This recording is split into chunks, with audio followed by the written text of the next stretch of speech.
Hello বন্ধুগণ, আমি সাধনা আরও একটা ঝাঁকানাকা রেসিপি নিয়ে হাজির হয়ে গেলাম। তো বন্ধুগণ, আজকে আমি খুব সহজে চায়ের কাপে তৈরি করে দেখাবো নরম তুলতুলে স্পঞ্জি মিষ্টি রুটি।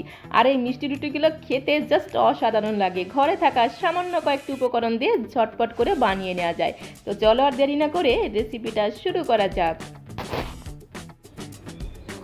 তো বন্ধুগণ, আজকের এই মিষ্টি রুটিটা আমি ডিম দিয়ে তৈরি করব। তার জন্য একটা ডিমকে একটা চামচ দিয়ে একদম ঢিসুম ঢিসুম করে ভেঙে একটা মিক্সিং বোলের মধ্যে নিয়ে নিলাম। এইবারে বলে রাখি, তোমরা যারা মিষ্টি রুটিটা নিরামিষভাবে তৈরি করতে চাও তারা কিন্তু ডিমটা স্কিপ করে যেতে পারো, মানে ডিমটা নাও দিতে পারো, তাতে কোনো সমস্যা নেই। এইবারে ডিমটাকে এইরকম একটা হ্যান্ড উইস্কার দিয়ে খুব সুন্দর করে একদম ঘটনাটা করে ফেটিয়ে নিতে হবে। খুব ভালোভাবে ফেটানো হয়ে গেলে এর মধ্যে দিয়ে দেবো 1 চামচ বাটার। বাটার দিলে না পুরো দোকানের মিষ্টি রুটির মতো খেতে হয়, দুর্দান্ত টেস্ট হয়। তো তোমাদের হাতের কাছে যদি বাটার না থাকে অবশ্যই কিন্তু 1 চামচ ঘি দিয়ে দেবে। তারপরে দেখো এর মধ্যে আমি দিয়ে দিচ্ছি 2 চিমটির মতো লবণ। লবণটা দেওয়া হয়ে গেলে এর মধ্যে আমি ঝাঁকানাকা করে দিয়ে দেবো 1/2 চামচ ভ্যানিলা এসেন্স। হাতের কাছে যদি ভ্যানিলা এসেন্স থাকে দেবে, না দিলেও কোনো সমস্যা নেই। এইবারে দেখো এর মধ্যে আমি দিয়ে দেবো 2 বড় চামচ চিনি। তো চিনিটাকে ঝাঁকানাকা করে খুব সুন্দর করে আমি গুঁড়ো করে রেখেছিলাম। তো 2 বড় চামচ এখানে দিয়ে দিচ্ছি চিনির গুঁড়ো। চিনিটাকে যদি এইভাবে গুঁড়ো করে দেওয়া যায় তাহলে খুব তাড়াতাড়ি মিশে যায় আর কেক তৈরি খেতে কিন্তু সুবিধাই হয়। তো বন্ধুগণ, তোমাদের একটা কথা বলে রাখি, 2 চামচ চিনিতে কিন্তু মিষ্টিটা একটু হালকা হবে। তোমরা যারা একটু বেশি মিষ্টি খেতে পছন্দ করো তোমরা কিন্তু 4 চামচ চিনি দিয়ে দেবে, তাহলে মিষ্টিটা একদম পারফেক্ট হবে। তো চিনিটাকে দিয়ে খুব সুন্দর করে একদম ঘটনাটা করে মিশিয়ে নিলাম। তোমরা হয়তো মনে মনে ভাবছো যে বাটারটা তো ভালোভাবে মিশলো না। সবই ভালোভাবে মিশে যাবে বন্ধুগণ, দেখতে থাকো। এইবারে দেখো নিয়ে নিলাম এইরকম একটা স্ট্রেনার, মানে ছাঁকনি। এইবারে স্ট্রেনারের মধ্যে আমি দিয়ে দেবো 1.5 কাপ ময়দা। আজকে এই কাপেই কিন্তু আমি কেকটা তৈরি করব, তাই এই কাপ মেপে আমি দিয়ে দিলাম 1.5 কাপ ময়দা। ময়দাটাকে স্ট্রেনারের মধ্যে দিয়ে খুব সুন্দর করে একদম ঝাঁকানাকা করে চেলে নিতে হবে। তো দেখো খুব সুন্দর করে ময়দাটাকে আমি চেলে নিয়েছি।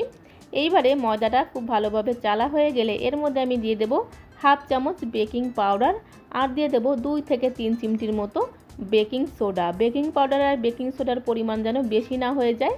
তো 1/2 চামচ বেকিং পাউডার আর 3 চিমটির মতো দিয়ে দিলাম বেকিং সোডা। তারপরে নিয়ে নিয়েছি 1 কাপ জল। তো 1 কাপ জল কিন্তু একবারে সঙ্গে সঙ্গে দেবো না, অল্প অল্প করে জল দেবো আর খুব সুন্দর করে ঘটনাটা করে আস্তে আস্তে মেশাতে থাকবো। এইভাবে অল্প অল্প করে জল দেবো আর খুব সুন্দর করে ঘটনাটা করে একটা গাঢ় ঘনত্বের ব্যাটার আমাদের তৈরি করে নিতে হবে। তো বন্ধুগণ, তোমরা আমাকে অনেকেই প্রশ্ন করেছো ঘোটানাটা মানে কি। ঘোটানাটা মানে হচ্ছে ভালো করে নেড়ে চেড়ে মিশিয়ে নেওয়া। তো খুব ভালো করে ঘটনাটা করে দেখো একটা গাঢ় ঘনত্বের ব্যাটার আমি তৈরি করে নিয়েছি। এইবারে এর মধ্যে আমি দিয়ে দিচ্ছি 2 চামচ গুঁড়ো দুধ। তো এখানে আমি মাত্র 2 চামচ গুঁড়ো দুধ দিয়েছি, তোমরা কিন্তু চাইলেই গুঁড়ো দুধের পরিমাণটা বাড়িয়ে দিতে পারো, এতে কিন্তু কেকটা খেতে দুর্দান্ত টেস্ট হবে। তো গুঁড়ো দুধটাকে দিয়ে আবারও খুব সুন্দর করে একদম ঘটনাটা করে মিশিয়ে নিতে হবে। 3 থেকে 4 মিনিট সময় ধরে ভালো করে কিন্তু ব্যাটারটাকে ফাটিয়ে নিতে হবে।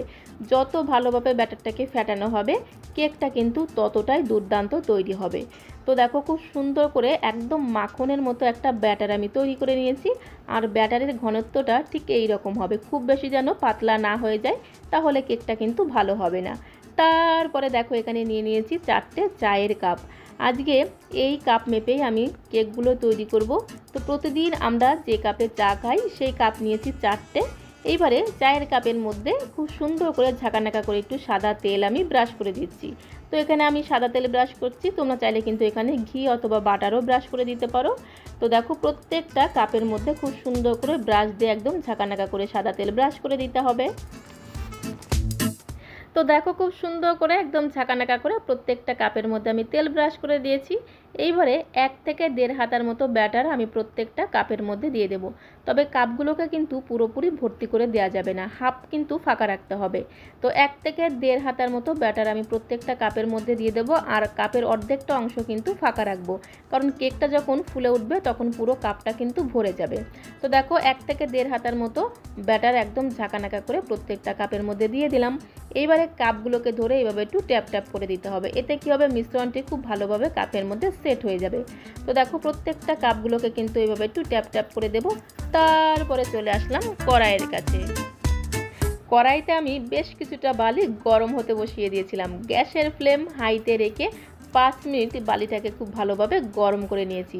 এই সময় কিন্তু বালিটা প্রচণ্ড গরম, আর এই প্রচণ্ড গরম বালির মধ্যে বসিয়ে দিতে হবে এই রকম একটা ঝাঁঝরি থালা। আর ঝাঁঝরি থালার মধ্যে বসিয়ে দেব কাপগুলোকে, খুব ভালো করে সোজা করে সেট করে বসিয়ে দেব। তারপরে ধামা চাপা দেব, মানে ঢাকনা বন্ধ করে প্রথমে 10 মিনিট আমি কেকগুলোকে গ্যাসের ফ্লেম মিডিয়ামে রেখে একটু ভাপিয়ে নেব। তো এখন আমি তোমাদের 10 মিনিট পরে দেখাচ্ছি।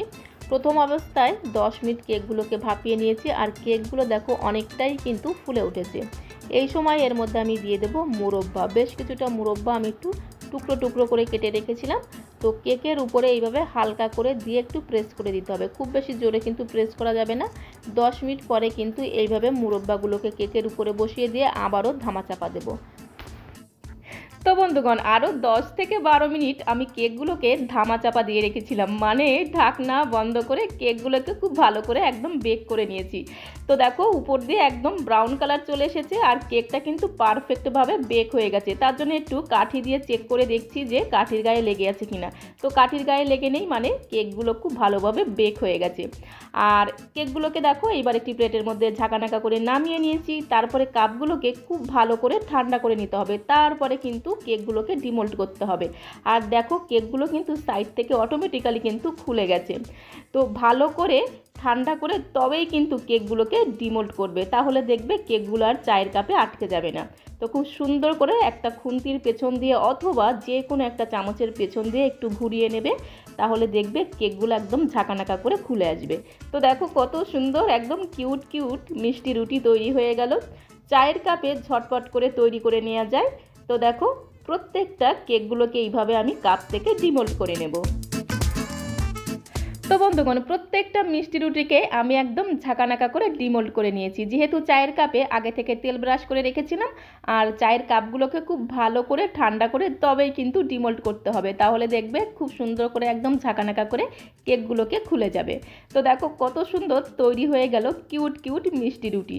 দোকানের থেকেও আমার কেন জানি না বেশি টেস্টি লাগে ঘরে তৈরি করা মিষ্টি রুটিগুলো। তো এইভাবে দেখো কিউট কিউট মিষ্টি রুটিগুলো তোমরাও কিন্তু খুব সহজে চায়ের কাপে তৈরি করে নিতে পারো। বাচ্চারা দেখে তো ভীষণ পছন্দ করবে, সাথে বড়রাও ভীষণ খুশি হয়ে যাবে। একটি রুটি তোমাদের একটু ছিঁড়ে দেখিয়ে দিলাম, দেখো কতটা সফট, নরম, তুলতুলে আর স্পঞ্জি তৈরি হয়েছে। তো বন্ধুগণ, সবশেষে তোমাদের একটা কথা বলবো, মিষ্টি রুটিগুলো ডিমোল্ড করার আগে মিষ্টি রুটির উপরে একটু ঝাঁকানাকা করে বাটার ব্রাশ করে দিতে পারো। এতে কিন্তু মিষ্টি রুটিগুলো দেখতে একদম চকচকা ফকফকা লাগবে, দারুণ সুন্দর দেখতে লাগবে। আমি তো ভুলে গেছি, তোমরা কিন্তু অবশ্যই মনে করে দিও। তো আজকের এই মিষ্টি রুটি রেসিপিটা ভালো লাগলে আমার চ্যানেলটিকে অবশ্যই একটি লাইক করে দেওয়ার অনুরোধ রইল। আজকের মতো এই পর্যন্ত, সবাইকে অসংখ্য অসংখ্য ধন্যবাদ।